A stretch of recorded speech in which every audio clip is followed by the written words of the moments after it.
Halo, selamat datang di channel Ruang Taktik. Di video kali ini kita ngobrol bersama salah satu praktisi sepak bola nasional. Yap, Coach FX Yanuar telah 15 tahun berkecimpung di Liga. Dan kini beliau menjadi asisten pelatih asing di Arema, Eduardo Almeida. Menariknya, beliau nggak cuma jadi asisten, namun menjadi video analis sekaligus interpreter. Cerita direkrutnya Coach Yanuar yang berlisensi A ini juga bisa jadi inspirasi rekan-rekan semua. Let's go, kita simak obrolannya. Nah, halo teman-teman. Ini tayangan baru dari Ruang Taktik. Ini konten pertama kita ngobrol dan kedatangan tamu luar biasa nih. Coach FX Yanuar ya, Coach ya. Nanti ya. Halo. Coach ini backgroundnya pemain. Jadi sekarang jadi asisten dari Arema. Kemarin juga disebut kalau nggak cuma asisten sebenarnya, ada tiga. Coba. Ada tiga peran sebenarnya di situ. Satu asisten pelatih, yang kedua sebagai analisa tactical video analisis, terus yang ketiga ada translator, ya menerjemahkan di bahasa sepak bola, bahasa sepak bolanya. Gitu. Ya. Mungkin translator ini kemarin juga sempat ini sih, sempat muncul lah karena timnas kita ada STY. Iya. STY itu kendalanya kemarin kita sempat ngobrol juga, kendalanya translator itu harus tahu bahasa sepak bola, bahasa sepak bola. Iya. Gitu. Kendalanya seperti itu. Nah, kebetulan ceritanya gimana sih kemarin kok bisa ya udah jadi translator juga, terus awalnya itu sama jadi begini, awalnya sih sebenarnya suatu hal yang nggak terduga, nggak terencana juga. Jadi yang pertama kan sebenarnya ada tugas dari license license itu tentang observasi tim. Di situ saya datang observasi tim, ketemu Coach Eduardo Almeida. Disitulah pertama kali kita kenal. Begitu saya kenal, saya ngobrol, minta izin untuk observasi tim tentang apa sih yang dibuat di Liga 1 itu, terus program apa, tujuannya apa dan sebagainya. Nah di situ akhirnya muncul, kita berdiskusi banyak. Kebetulan saya bisa sedikit aja bahasa Inggris, jadi bahasa Inggris, dan kebetulan Coach Eduardo dia berbahasa Inggris juga. Jadi dari situ connect, kita ngobrol, akhirnya banyak diskusi panjang. Nggak tahu di satu momen ternyata dia butuh yang namanya video analisis. Video analisis, dia nggak nanya saya bisa video analisis apa enggak. Intinya ya udah, kamu mau masuk ke tim staff kepelatihan gitu. Buat saya, itu sebuah kesempatan yang buat saya belajar lebih luas lagi gitu, melihat perspektif pelatih dari Eropa. Itu buat saya itu kesempatan luar biasa. Itu sih awal mulanya, akhirnya bisa gabung. Waktunya berapa lama itu untuk dari awal perkenalan terus ketemu beliau terus Nggak lama, cuman sekitar 1 minggu, 2 minggu. Oh gitu. 3-4 kali pertemuan lah. Jadi 4 kali pertemuan ya. Langsung chemistry-nya dapat ya. Mungkin dia bisa connect sama saya, cara berpikirnya sama. Terus itu akhirnya dari situ ya mau langsung 3-4 pertemuan lah kita ngobrol masalah bahasa sepak bola ini. Bisa dibilang Coach Eduardo ini cukup terbuka ya. Sangat terbuka. Dia sangat terbuka untuk membicarakan tentang sepak bola, membicarakan tentang hal-hal sepak bola, mengimprove sebuah sepak bola, itu sangat terbuka sekali. Nah menarik nih, sebelum kita masuk ke bahasan teknis, kemarin kita juga udah sempat ngobrol sih ya. Iya. Nah aku ada pertanyaan menarik nih dari teman-teman, namanya si Volga. Iya, Volga, Mas Volga Setianto nih. Mau tahu soal bagaimana pelatih asing mengenalkan dan menerapkan konsep, taktik dan gaya bermainnya ke pemain lokal. Jadi yang memang beberapa pelatih asing kita lihat dulu asal dari negaranya. Kadang asal dari negaranya itu akan membawa filosofi yang sangat berbeda. Ada satu pelatih dari Brasil, dari Argentina, dari Kroasia, dari Eropa Timur, terus sama dari Eropa. Itu hal-hal sangat berbeda. Cuman makanya perlunya ada satu, menurut saya ya, kalau ada pemain pelatih asing harus ada satu yang namanya menjembatani proses dari filosofi yang ada dalam pelatih itu untuk bisa diterjemahkan dengan baik oleh pelatih Indonesia. Nah, itu yang buat saya itu sangat penting, karena itu bisa dibilang fungsinya Ya, itu salah satu fungsi saya di situ. Jadi menjembatani itu supaya filosofi apa sih yang mau dibangun pelatih ini, saya mencoba mendeskripsikan dengan jelas ke pemain sehingga apa yang dimau pelatih itu tahu. Gitu. Jadi masalah banyak pelatih ya macam-macam lah. Ada pelatih asing berkualitas, kualitasnya juga bisa lihat sendiri, bisa dinilai sendiri. Mungkin bisa kita sebut ya contohnya yang paling dekat kita itu kemarin Italia itu. Iya, betul. Dari Persija. Makanya itu kemarin ya itu ada mungkin ya saya nggak tahu, mungkin ada satu hal yang tidak tersampaikan mungkin itu sehingga pemainnya tidak bisa menerjemahkan dengan baik gitu. Nah, ini menarik sih sebetulnya. Kita mencoba untuk objektif ya. Maksudnya kita meskipun di sini Arema kita mencoba ngambil dari sudut pandang itu pelatih asingnya gitu. Dan beberapa setelah media berkumpul katanya terlalu tinggi. Nah, bahasa taktiknya itu terlalu tinggi. Seperti itu. Nah, ini kendalanya di mana nih? Pelatih yang nggak bisa menyesuaikan atau pemain yang memang masih ini kalau. Jadi gini, kalau saya melihat sebelah kacamata objektif ya, sebenarnya filosofi apa yang dibikin sama pelatih asing sebenarnya di Eropa itu sudah biasa. Itu sudah hal yang biasa dan sangat lumrah. Nah, kalau kita melihat kita mau tujuan kita mau ke level yang dunia, mau nggak mau kiblat kita harus ke Eropa karena the best team klub maupun negara adalah di Eropa. Nah, oleh karena itu kita pemain-pemain kita mau nggak mau kita harus meningkatkan pemain kita untuk bisa ke level sana. Nah, kalau bicara bahasa terlalu tinggi sebenarnya saya nggak terlalu maaf ya kurang setuju dengan itu.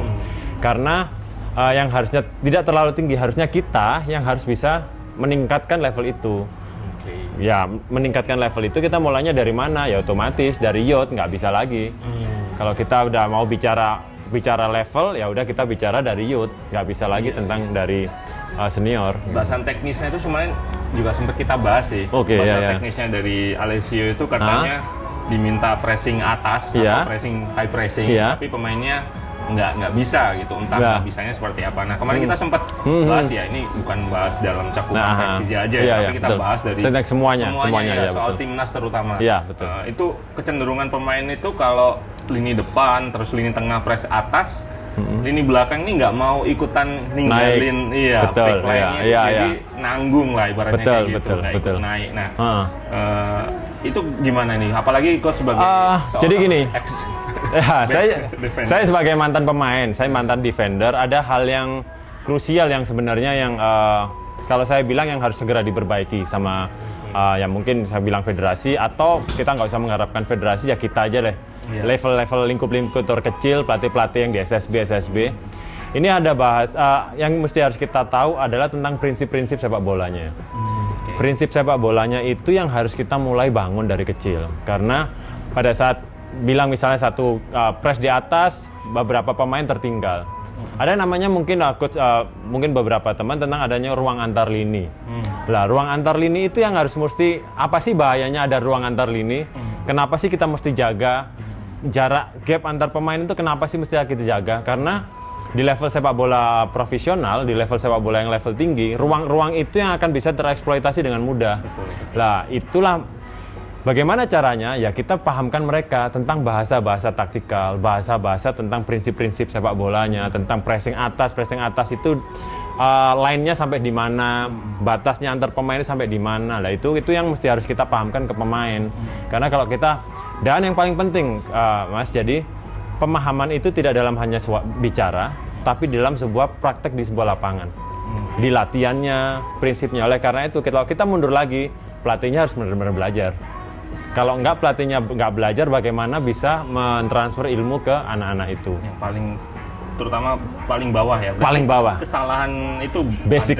Kesalahan basic. Makanya kalau bisa saya bilang kita sedikit maaf ya, tertinggal ya dalam sebuah pembentukan. Kita hanya mungkin yang pernah kita diskusikan ya tentang kita bermainnya di area motorik aja. Dribbling, passing, dribbling, capping luar, capping dalam. Kita tidak pernah berpikir bahwa kita bermain 11 pemain, ada ruang yang mesti harus kita cover, ada ruang yang kita bisa manfaatkan. Lah di situ kita pemain nggak pernah sama sekali diajarkan di situ. Nah itu gitu. Itu sangkut pautnya sama prinsip ya. Prinsipal. Jadi gini, pemain bisa passing. Tapi nggak bisa menemukan ruang. Nah, sama aja gitu, betul. harus lari kemana. Harus lari Ini kemana. sebenarnya problem nih kalau kita ya di level fun football gitu, Ya, untuk fun football. profesional, Iya. itu kerasa banget sebetulnya. Iya. Kita ini misalnya bek kanan larinya kemana sih? Mungkin teman-teman juga pasti Iya, ngerasain, betul, ngerasain juga. larinya kemana-kemana. Nah, ini sebenarnya bagian dari taktik sih, bagian Betul. dari pemahaman prinsip juga. Betul. Ada harus nyari depth atau Iya, nyari betul.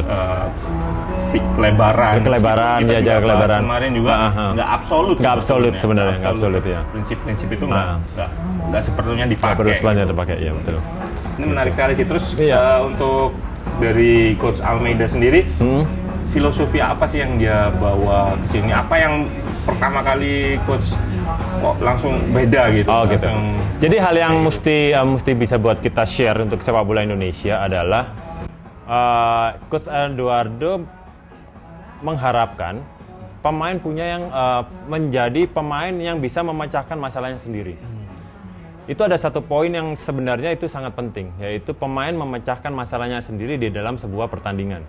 Itu yang sangat ditekankan dengan Coach Almeida, dan itu yang saya sangat setuju, karena sepak bola ini kan random.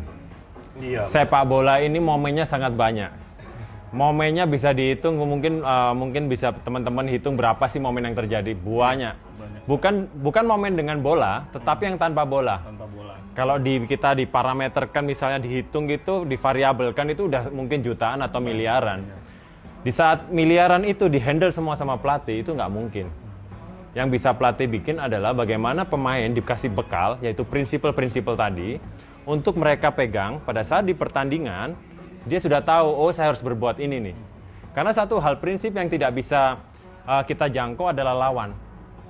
Kita nggak mungkin mengatur lawan. Lawan harus pakai 4-4-2. Lawan harus press-nya high. Nggak mungkin. Karena di setiap pertandingan akan bisa high, bisa low, bisa medium, atau bisa dia mainnya lebih defense counter, atau lebih possession. Itu lawan yang menentukan. Lah, sedangkan kita bagaimana kita bisa beradaptasi dengan itu, dan pemain bisa mencari solusi dari setiap permasalahan-permasalahan yang timbul di sebuah pertandingan. Nah, itu hal yang paling penting yang menurut saya pemain kita Indonesia harus mulai bisa seperti itu. Karena itu yang dikerjakan di Eropa. Makanya itu ada dua hal yang kita kalau bilang ya sangat tertinggal. Untuk bisa ke level itu, ya itu yang memang kita harus mulai bekerja keras untuk mencapai di level itu. Gitu ya. Oke. Prinsip itu sih. Nih aku coba cari-cari pertanyaan sih. Iya. Satu lagi nih soal agak berbeda nih. Mungkin bisa dibandingkan dengan Arema yang kemarin memasukkan 2 pemain ke timnas ya, Iya. untuk 2 striker ya. Iya. Pertanyaan netizen kemarin tuh jadi bulan-bulanan sekali bahkan. Iya. Ya dari mungkin terlalu ini ya kalau saya lihat sih. Mungkin dari netizen, mungkin dari tim A, karena ini Arema bilangnya ada sentimen negatif. Iya. Tapi kita kacamatanya tidak objektif ya. tidak objektif. Iya, Kita iya, coba iya. nih bahas secara objektif nih. Era sekarang kenapa jarang sekali striker lokal yang tajam ya, dalam hal ini tajam. Tapi kita juga coba lihat, coach lihat dari striker Arema yang sekarang itu apa sih kelebihannya gitu. Apa sih kelebihan dari sisi di sekarang mungkin di Aremanya juga. Oke, jadi ada hal yang kita mesti harus mulai lebih, kita berpikirnya harus lebih ada lompatan pemikiran sebenarnya. Jadi konsep bahwa striker adalah pencetak gol itu harus mulai dihilangkan dulu, karena semua pemain 11 itu punya chance atau punya kesempatan untuk bikin gol. Nah, itu yang mesti harus kita mulai bangun, karena winger bisa bikin gol, winger kanan bisa bikin gol, Muhammad Salah bisa bikin gol, Sane bisa gol, produktivitasnya juga bagus, midfield juga bisa bikin gol. Artinya ada konsep yang masih melekat di banyak supporter kita, bahwa seperti sepak bola itu terpecah-pecah tugasnya masing-masing. Itu fullback harus begini, fullback menjaga kanan sama kiri. Winger kanan harus mainnya di sini, harus ini. Striker tugasnya cuma terima crossing terus gol. Nah, konsep itu yang membuat akhirnya produktivitasnya itu tergantung pada striker. Padahal pada saat kita mulai mengimprove semua pemain ini, semua bisa mencetak gol. Nah, pada saat kita konsep begini, coach. Misalnya satu striker, dia pencetak gol. Apa yang terjadi pada saat pemain ini nggak bisa main? Berarti tim itu nggak akan punya kesempatan untuk mencetak gol. Begitu tidak punya kesempatan mencetak gol, akhirnya tim itu nggak punya kesempatan untuk memenangkan pertandingan. Hanya untuk hasil seri. Lah makanya kita semua pemain itu diimprove bagaimana meningkatkan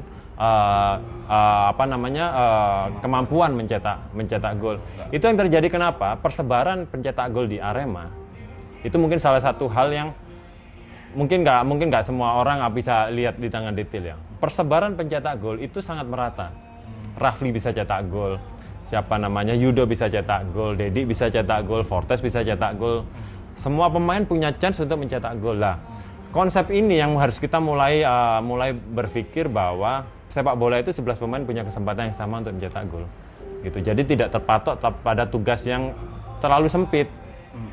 Karena sepak bola balik lagi, perotasian itu sangat cair.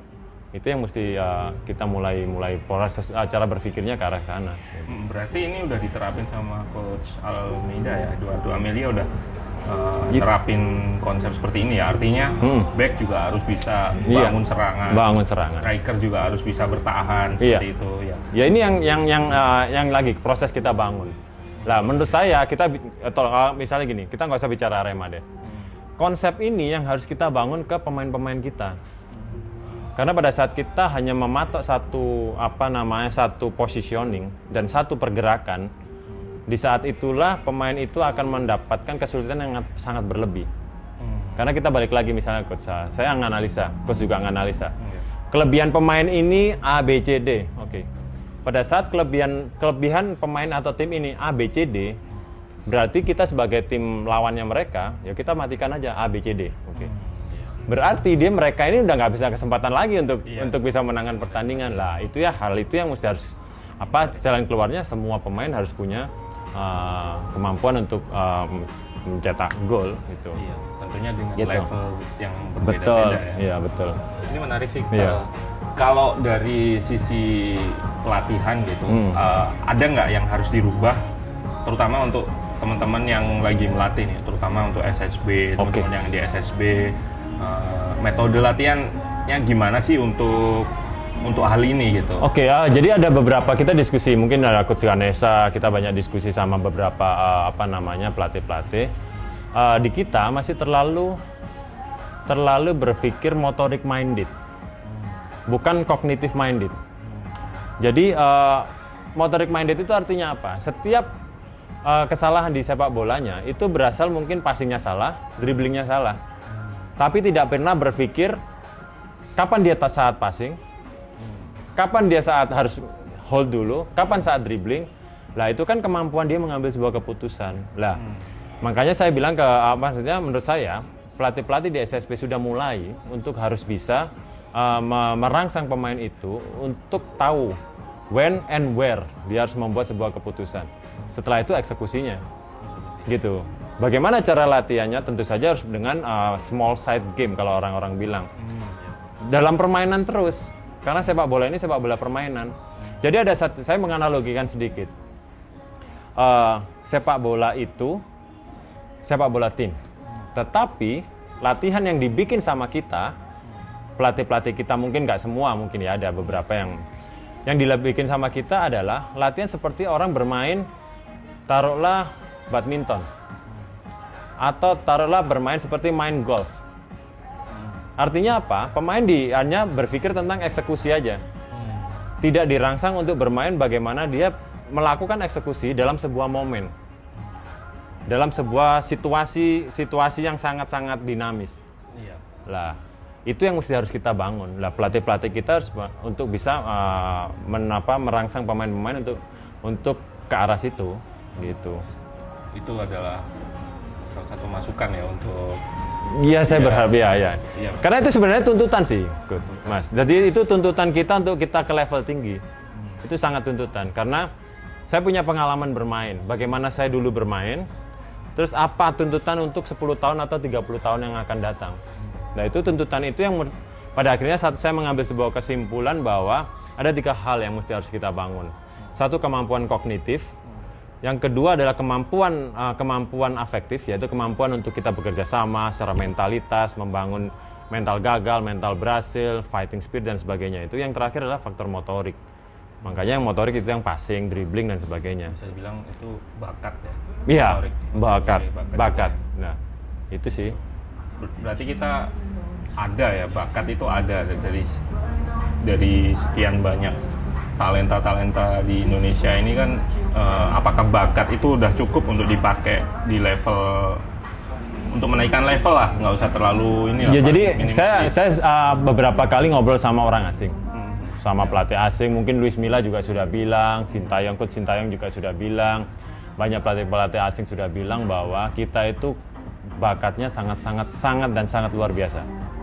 Bakatnya, talentnya itu sangat luar biasa. Kenapa talent kita sangat luar biasa? Karena sepak bola ini sudah sepak bola rakyat. Olahraga rakyat maksud saya. Dimanapun dia sepak bola. Misalnya kita di Bali nih, lihat aja orang di Kuta. Orang biasa, anak kecil udah main bola aja. Di kampung-kampung orang main bola. Kita lihat di teman-teman kita di Ternate, teman-teman di Papua. Bakat itu sudah ada.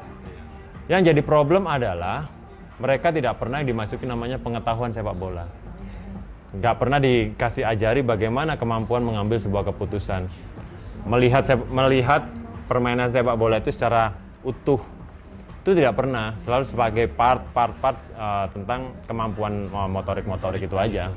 Nggak pernah melihatnya secara utuh bahwa pengetahuan sepak bola itu, makanya saya bilang, menurut saya bakat kita begitu kita masuk yang namanya pengetahuan sepak bola akan sangat luar biasa. Dan saya yakin, makanya saya sangat optimis, Mas. Jadi mungkin teman-teman nggak optimis sama sepak bola kita, ya saya akan sangat optimis. Atau 5 atau 10 tahun yang akan datang kita akan luar biasa. Selama kita memasukkan yang namanya pengetahuan sepak bola itu. Itu sangat penting, pengetahuan sepak bola. Jadi bakatnya dia dimasuki dengan pengetahuan sepak bolanya akan jadi pemain luar biasa. Kita akan mengalahkan tim-tim dari Eropa, saya yakin. Gitu. Pengetahuan itu dimulai dari mana nih? Kalau coach lihat, apakah memungkinkan dengan timnas usia sekarang gitu, atau mungkin harus riset lagi nih dari bawah atau umur yang ini? Sebenarnya sih kalau kita mau memang serius, kita harus mulai di usia 10 sampai 12. Jadi ada fase. Saya beberapa, mungkin sedikit sama, mungkin ada orang-orang bilang ada Villanesia ada sama, mungkin sedikit sama. Tapi ada satu, saya mengambil sebuah kesimpulan ada satu hal, ada fase yang harus kita pelajari bagi anak-anak yang mesti harus diterapkan. Yang pertama adalah fase yang mungkin kemampuan pemain untuk menguasai bola, handling the ball-nya itu harus bagus. Di mana itu? Ya 69. Di situ udah bagus. Begitu 69, begitu masuk di 10 sampai 13, pemain harus mulai belajar yang namanya bekerja sama. Memahamkan mereka bahwa sepak bola itu orang 11 loh. Lawannya orang 11 juga. Nah, ini kan sebuah, ini akan jadi kompleksitasnya akan tinggi. Iya, betul. Jadi sepak bola itu orang 11, lawannya orang 11, dan itu akan sangat sulit. Orang 1 lawan 1 aja sulit, apalagi 11 lawan 11. Nah, itu yang begitu kita bicara tentang, begitu ada fase berikutnya, yaitu tentang bagaimana anak-anak belajar tentang prinsip sepak bolanya. Nah, setelah prinsip sepak bolanya, terus begitu mereka harus belajar positioning. Setelah itu baru belajar bagaimana cara memenangkan pertandingan. Itu satu, mungkin itu yang harus, fase-fase itu yang harus dilewati lah. Problemnya di kita, Mas, target setiap pertandingan yang dibikin oleh klub, SSB ataupun pelatih itu jauh dari harapan. Artinya apa? Target apa itu? Target pertandingannya. Oh, kompetisinya bisa dibilang ya. Jadi gini, satu pertandingan, taruhlah usia 14 tahun nih. Pemain lagi belajar, misalnya belajar prinsip sepak bolanya. Tapi target yang dibikin sama pelatih-pelatih kita, pelatih youth kita adalah bagaimana memenangkan pertandingan. Fasenya sudah berbeda, sehingga objektif lagi menilai mengevaluasi pertandingan itu sudah nggak objektif lagi. Gitu sih. Apakah faktor kompetisi juga tadi sempat saya sebut juga? Ini karena kompetisi ini juga cukup banyak dikritik ya sama banyaklah supporter lah terutama. Itu gimana nih kalau kompetisi youth atau liga? Nomor satu youth dulu pastinya. Youth dulu apa udah sesuai karena kita udah ada EPA jalan 2 kali kalau nggak salah ya, jalan 2 kali. Terus yang kedua juga pastinya liga yang tentunya sendiri udah jalanin ya. Sebenarnya kalau ya memang salah satu untuk meningkatkan kualitas pemain adalah liga. Pertandingan dan pertandingan. Karena di latihan nggak mungkin. Karena logikanya sederhana aja, Mas. Jadi kalau saya berlatih sama Mas, setiap hari latihan, saya akan mengetahui karakternya, Mas. Begitu saya menghafal, oh habis ini nanti dribbling sini saya antisipasi ini. Kenapa mesti ada pertandingan? Karena saya mendapatkan lawan baru. Begitu lawan baru, saya harus mencoba mencari solusi dari permasalahan saya. Saya mendapat lawan yang berbeda. Kok lawannya begini, saya harus berpikir lagi, berbeda lagi. Lawan besok berbeda lagi, sehingga pemain itu mau nggak mau dirangsang untuk terus berpikir bagaimana memecahkan masalah itu tadi. Makanya kompetisi yang mesti saya berharap banyak sama dari federasi ya, federasi untuk membuat sebuah kompetisi yang benar-benar serius, benar-benar ya kita nggak usah bikin nasional lah. Kita bikin di lokal-lokal aja tapi benar-benar berkualitas. Dari situ nanti bisa misalnya Asprof Bali atau Asprof Jatim, Asprof ini bikin yang benar-benar berkualitas, jumlah pertandingannya yang banyak. Nanti Asprofnya turun ke Askot, pertandingannya juga harus banyak, sistemnya juga kompetisi. Pertandingan aja, nggak usah mewah, nggak usah apa, ya udah pertandingan aja. Nah, itu salah satu untuk di youth. Kalau di senior menurut saya sudah mulai oke sih, nggak ada masalah, udah mulai bagus kok gitu. Meskipun kemarin juga sempat lama juga, ya nggak jalan betul. Memang kalau menurut netizen satu yang paling krusial itu soal jadwal ya. Jadwal yang bukan sama timnas, terus yang seperti ini seolah federasi masih belum bisa gitu bikin jadwal yang fix. Itu kan juga merugikan tim sebenarnya dari Arema sendiri dan klub pesertanya juga gitu. Itu sebenarnya yang di ini dari teman-teman sih. Tapi kalau dari sisi kompetisi, apalagi sekarang nih mulai pemain keluar untuk ini gimana keluar negeri? Iya, keluar menjajal liga lain itu. Kayak gimana pandangan Mas Januar? Buat saya itu bagus. Bilang bagus ya bagus lah. Menurut saya bagus untuk hal yang suatu hal yang baru, tantangan baru, sebuah atmosfer yang baru, terus dan otomatis akan meningkat. Cuman yang paling jauh lebih penting adalah mempersiapkan pemain ini untuk siap di level itu. Jadi misalnya satu pemain ini, jangan hanya pemain ini bagus tanda petik, cuman bagus secara motorik, dia kuat dia dan sebagainya, dan dribblingnya pinter dan sebagainya. Terus tiba-tiba dia bawa ke sebuah lingkungan yang memaksa dia untuk membuat sebuah keputusan-keputusan. Nah ini akan sangat sulit. Pada akhirnya kita akan hanya pergi tapi tidak untuk sebuah perkembangan untuk dirinya sendiri. Makanya jauh lebih penting adalah menyiapkan pemain-pemain ini untuk siap ke level yang paling tinggi. Gitu. Ditarik lagi ke pengetahuan tadi itu ya. Karena kan ya kita harus mesti lihat, maksudnya kita juga paham bahwa sepak bola adalah olahraga keputusan. Itu olahraga keputusan, kita bukan olahraga fisik, bukan olahraga pintar-pintaran passing, bukan. Betul sekali. Betul, itu karena olahraga keputusan, olahraga decision itu sehingga eksekusinya akhirnya passing dan sebagainya. Nah, itu sudut pandang itu mulai kita pahamkan dulu semua, termasuk kita pelatih, orang tua murid, SSB semua, dan paling penting juga supporter. Jadi arahnya ke sana ya, jadi lebih ke pengetahuan. Jadi kayak kemarin kita timnas diajarin passing gitu, tapi ketika tanding juga passingnya masih nggak sesuai gitu, karena kan beda kan latihan passing dengan di latihan tanpa lawan terus nggak lari lagi. Pergerakan dinamis, karena itu juga salah satu pentingnya mendesain sebuah model latihan seperti itu.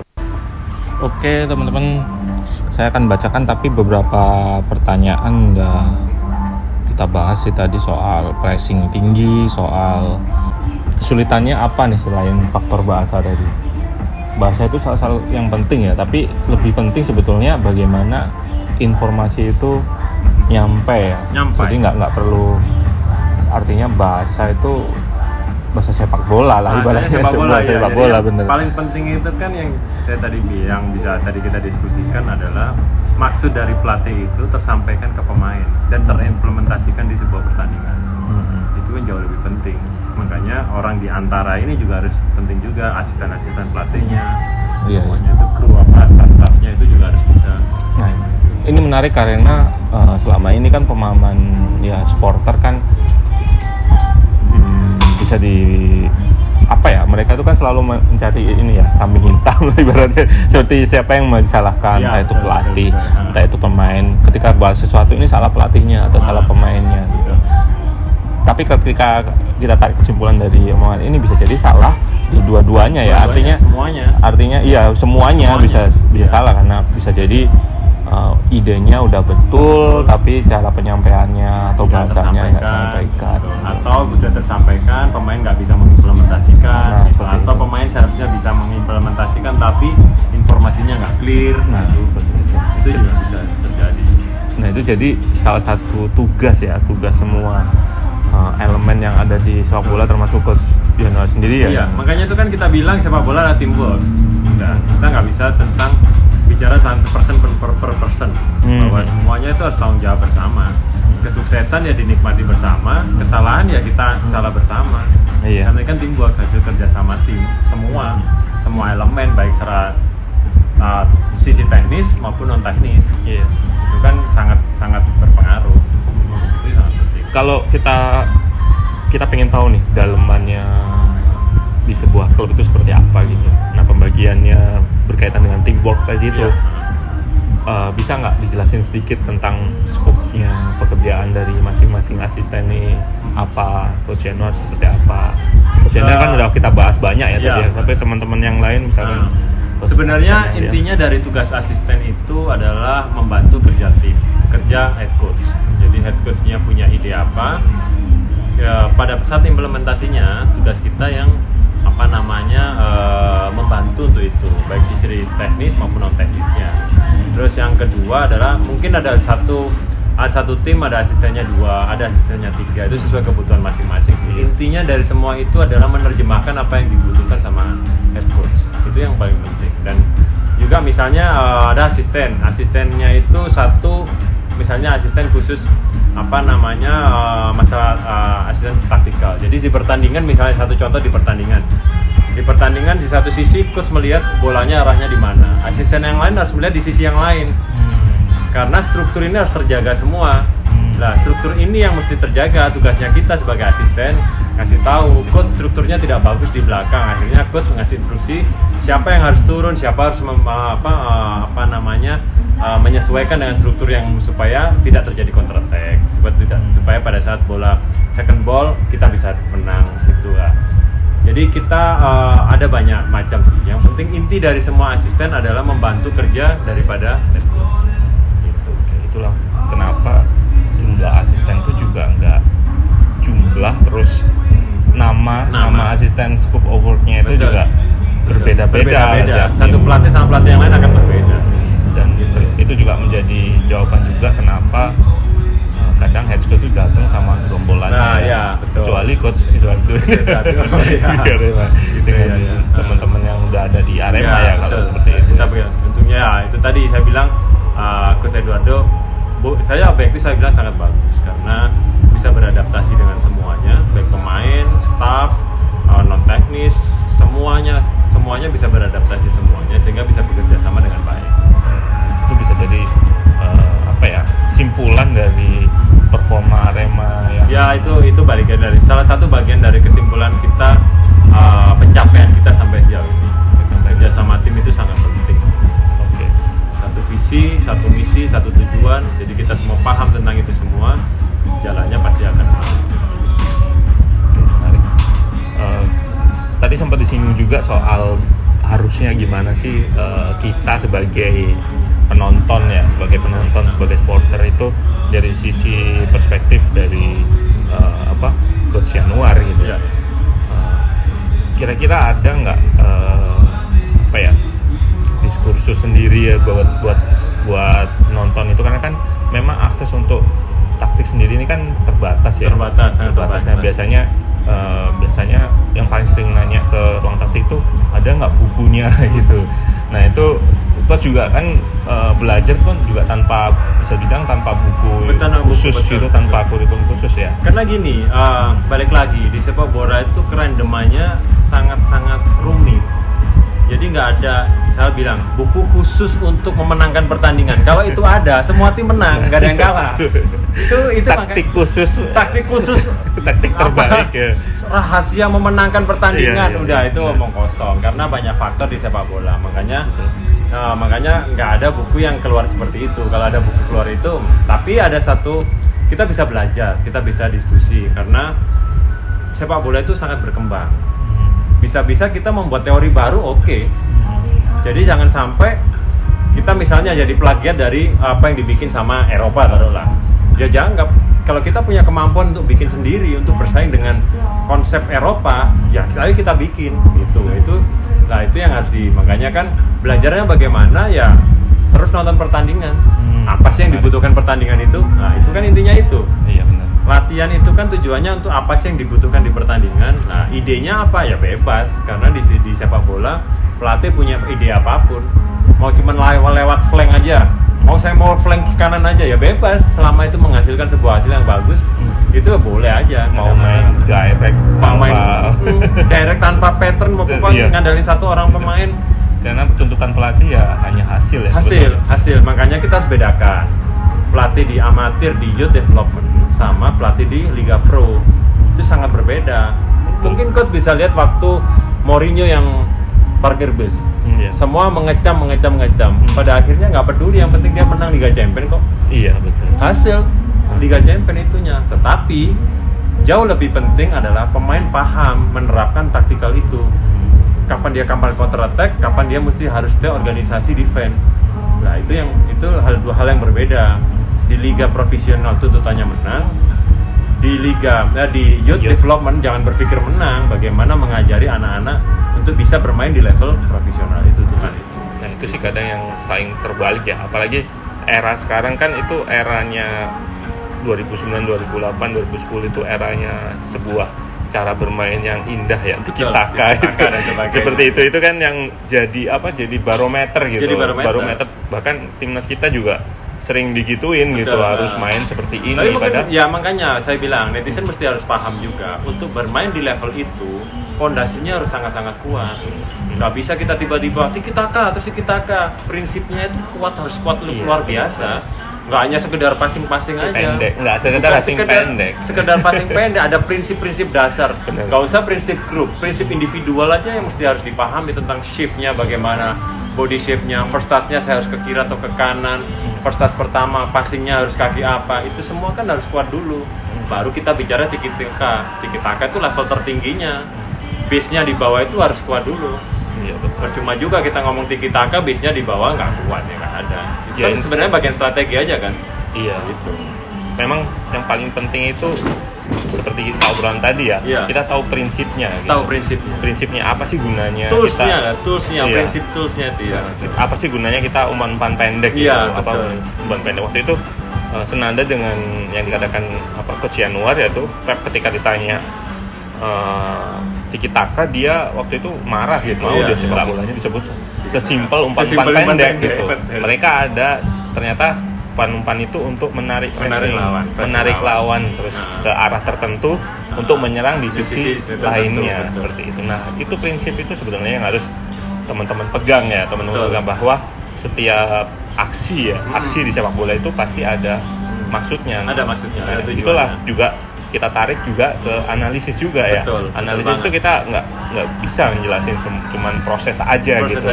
Proses aja. Oh, ini pressingnya cuman pakai pressingnya ke arah kanan atau kayak gitu. Tapi kita harus paham maksud tujuannya dari apa yang dikerjakan itu harus tahu. Itu salah satu tugas utama dari Coach Yanuar juga ya. Bisa dibilang seperti itu ya. Jadi salah satu memang itu tugas analisis itu benar. Jadi jangan kita cuma analisis prosesnya aja, terus ini bagaimana prosesnya begini atau cuman bilang ini wingbacknya bergerak ke sini lah.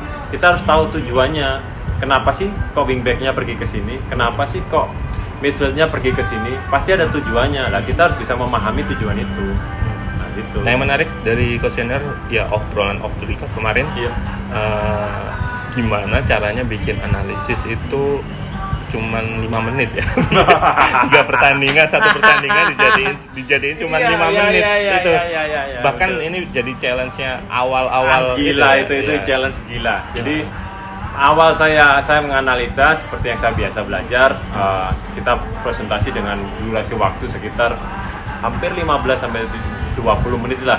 Itu kita presentasinya. Tetapi di challenge sama coach, kamu harus bikin analisa hanya maksimum kalau sebisa mungkin di 5 menit. Kalau nggak bisa 7 menit, oke lah gitu. Itu sangat challenge karena bayangkan saya harus menganalisa 3 pertandingan untuk memadatkan semua momen itu hanya dalam 5 menit. Dalam 5 menit presentasi. Nah, itu sangat challenge, tapi buat saya itu bagus buat saya belajar. Akhirnya saya harus tajam dalam menganalisa. Jadi analisanya nggak bisa bias. Analisanya benar-benar tajam bahwa hal itu benar-benar dikerjakan sama tim lawan. Nah, itu akhirnya sangat padat dan sangat efektif, sangat efisien. Efektif itu kuncinya itu efektif. Karena tujuan akhirnya kan harus menjelaskan ke pemain. Sekarang bisa dibayangkan kalau kita misalnya presentasi 30 menit di meeting sebelum pertandingan. Kira-kira tidur kali pemain udah ini ngomong apa gitu. Nah, itu makanya kita harus benar-benar waktu itu kita manfaatkan benar, nggak perlu lama tapi maksudnya tercapai. Nah, itu harus kita padatkan itu. Itu ya buat saya belajar lah, bagus buat saya. Iya, menarik sekali sih karena ini juga sesuai dengan apa yang ruang taktik kerjakan ya. Ruang taktik kerjakan waktu itu juga cuman 8 menit, tapi balik lagi ruang taktik kontennya sebenarnya bukan buat untuk praktisi ya, meskipun ada beberapa praktisi yang memang. Tapi saya belajar banyak loh di ruang taktik. Terima kasih. Ini mentor saya juga ini. Terima kasih ya.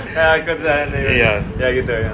Ya itu juga ini juga sih jadi teman-teman juga gitu untuk lebih tajam gitu.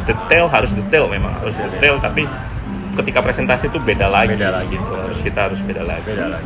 Mungkin ini terakhir coach, ada nggak pesan-pesan nih buat, tadi udah banyak sih sebenarnya pesan-pesan buat kita yang nonton terutama netizen sih, tapi lebih ke ini ya, lebih ke untuk ketika ingin memajukan sepak bola Indonesia gitu, dari level yang mau jadi praktisi atau mungkin sekedar level supporter atau penonton gitu. Ada nggak? Jadi kalau buat saya sih, menurut saya semua punya peran. Apapun posisinya, baik supporter, baik praktisi, head coach, orang tua murid, pemain itu sendiri, pemain profesional, semua punya peran yang sama. Jadi itu yang harus kita sadari bersama. Jadi peran itu kita jalankan peran itu masing-masing secara maksimal dengan baik, supaya lingkungan sepak bola itu tercipta dengan lingkungan yang sangat positif. Baik dari sisi supporter pada mengkritik, kritiklah yang taktikal, kritiklah hal-hal yang teknis yang benar-benar bisa membantu tim ini berkembang. Dari sisi misalnya di orang tua dukunglah anaknya benar 100%, jangan cuma pengennya mau menang, kumpulkan piala sebanyak-banyaknya tapi anaknya nggak jadi apa-apa. Di sisi pelatih di youth juga harus belajar banyak. Intinya lingkungan itu harus kita ciptakan. Kita punya peran masing-masing. Misalnya Mas Wendy dengan edukasi ke itu sangat berharga. Saya juga edukasi sama orang tua murid, teman-teman, sama pemain-pemain profesional. Semuanya punya peran yang sama. Yang paling penting kita punya peran yang sama. Kerjakan dengan maksimal. Lingkungan akan terbentuk, otomatis sepak bola kita akan meningkat. Pada saat kita meningkat, ya kita siap bersaing dengan tim-tim yang lain. Dan sekali lagi, jangan pernah lelah untuk sepak bola Indonesia. Kita punya optimis, kita bangsa yang besar, kita punya potensi yang besar. Mari kita kembangkan sama-sama. Kita bikin sepak bola kita meningkat dengan peran kita masing-masing yang saya bilang tadi. Terima kasih Coach Yanuar. Ya, langsung saja sama-sama. Teman-teman banyak sekali insight yang baik buat pribadi saya ya, pribadi ruang taktik sendiri itu banyak sekali insight, mulai dari hal non teknis maupun teknis itu banyak sekali yang saya dapatkan dari Coach Yanuar gitu. Nah ini Coach Yanuar juga sebetulnya dulu peserta workshop di 2019 atau 2020 itu 2020. Saya yang ngisi workshop, Coach Yanuar peserta gitu kan. Waktu itu cukup ini ya, cukup kalau saya bilang haus ilmu lah ibaratnya. Nanya-nanya ke saya, padahal saya waktu itu yang sampai sekarang pun nggak berkecimpung di dunia praktis sih, tapi mau belajar ke semangat untuk mau belajar ke teman-teman yang lain ini yang patut dicontoh. Dan jangan lihat statusnya, lihatlah apa yang disampaikan oleh beliau gitu. Itu penting untuk bersikap objektif terhadap apapun gitu.